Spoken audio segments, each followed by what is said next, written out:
What's up, math fans? This video goes along with another video called how to add and subtract radicals, but here we're going to multiply radicals. Some vocabulary you're going to hear me use I listed right up there, so if I say it too fast, well, I spelled it out for you over there. Alright, first of all, these rules only work if you have the same index, and in my other video on radicals I define all those words. The index is really the little tiny hidden number that is, you don't even see it here, it's like right there in this crease. And when I look at this thing, if you read it out loud, it's read as the square root of 4. This is the square root of 9. When you're looking at square roots, the index is 2 because you're asking yourself what times itself gives you 4. So when it's a square root, it's implied that the index is 2. Any other radical, like cube root, fourth root, fifth root, whatever, then you will see a number there. If you don't see an index, it's a 2. So this video is based on just square roots and the index is 2. So it only works if you're dealing with the same index. If one is a square root and one is a cube root, then these tricks don't work. Alright, so here I have the square root of 4 times the square root of 9. And if you know what the square root of 4 is, it's 2. If you know what the square root of 9 is, it's 3. So basically this is a fancy way of asking you what's 2 times 3. And 2 times 3 is 6. Right? 2 times 3 is 6. You can check my work. However, I want to show you that you're not always going to get a perfect square inside, so is there another way or is there another method? Absolutely yes. You can multiply the radicands. You can multiply the radicands, meaning as long as the index is the same, they're both square roots, so then yes, 4 times 9 is 36. So radical 4 times radical 9 is radical 36. And look at that, you still get 6. So I was just showing you that it works. If you took the square root first and then multiplied, you would get 2 times 3 is 6. Or if you multiplied and then take the square root, you still get 6. Okay? So here, where 5 and 10 are not perfect squares, I have to multiply first, and I get radical 50. Okay? So first rule is multiply the radicands and keep it as a radicand. Next rule is multiply the radicands, but also multiply the coefficients with each other. Do not ever multiply a coefficient with a radicand. That doesn't work. You can't multiply a whole number with a number inside. So you can't do 2 times 8. Nope. You can do 2 times 3. Actually, negative 2 times 3. So that's going to give me negative 6 as my coefficient, and then radical 16 as my radicand. Now, you've got to be comfortable with perfect squares. You've got to know all your perfect squares, or as many as you can up until 400.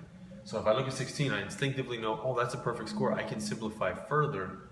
Square root of 16 is 4. So this is saying negative 6 and then 4. Negative 64, right? No. This is negative 6. There's no operation in between, so it's multiplication. That's negative 6 times 4, which is negative 24. Okay? You'll notice I didn't box this one. Why not? Well, this one. Why not? Because radical 50 can be simplified. And if you watch my other video on adding and subtracting radicals, I show you how to simplify, but I'm going to show you again, and here's why. If I multiply radicals together and it stays a radical, that works backwards also. If I have a radical, that means I can rip it apart or factor it as a product of 2 radicals. So if I rip this 50 apart, I go back to 5 times 10. But you don't have to rip it apart as 5 times 10. You figure other factors. For example, maybe 25 times 2. And why is 25 times 2 a better pair of factors? Choose the pair with the largest perfect square. 25 is a perfect square. Square root of 25 is 5. And then what's the square root of 2? I don't know either, so I write it as the square root of 2. And this is your simplest form answer. It's known as the exact value. Don't run to the calculator, you'll get a decimal or a rounded answer. Don't want that, okay? Simplest answer, well, this came out perfect square. This one was not, so I simplified it.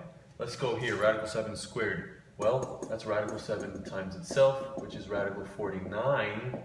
And you should know instinctively square root of 49 is 7. It's a couple of other things you should be looking at. Number 1, a square and a square root are inverses. They essentially they cancel each other out.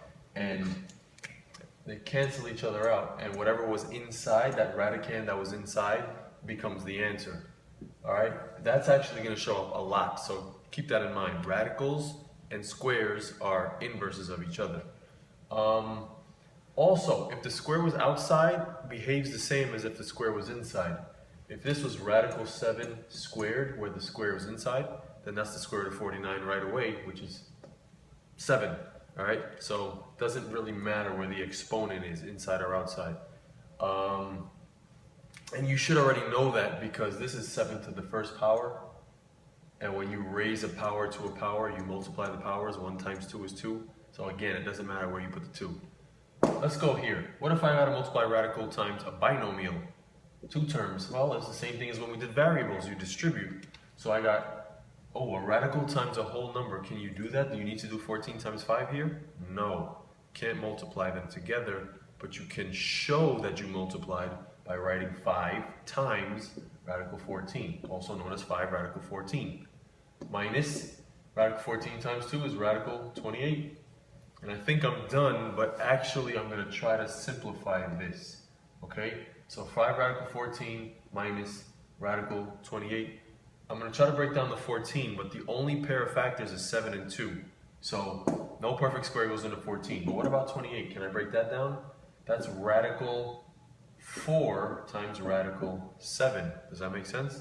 4 times 7 is 28, and 4 is a perfect square. That's 2 radical 7.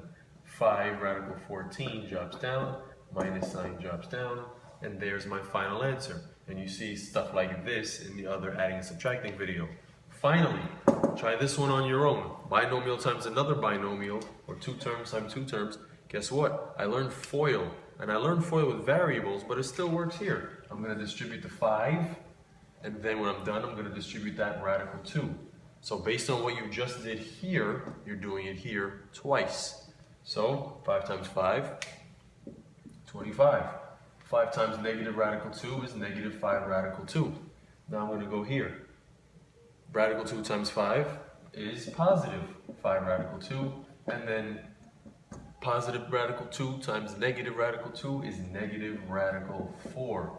And what's cool about this, and these are called conjugates. Conjugates are the same terms, one has a plus, one has a minus. What's cool about conjugates is the 2 middle terms are always inverses of each other.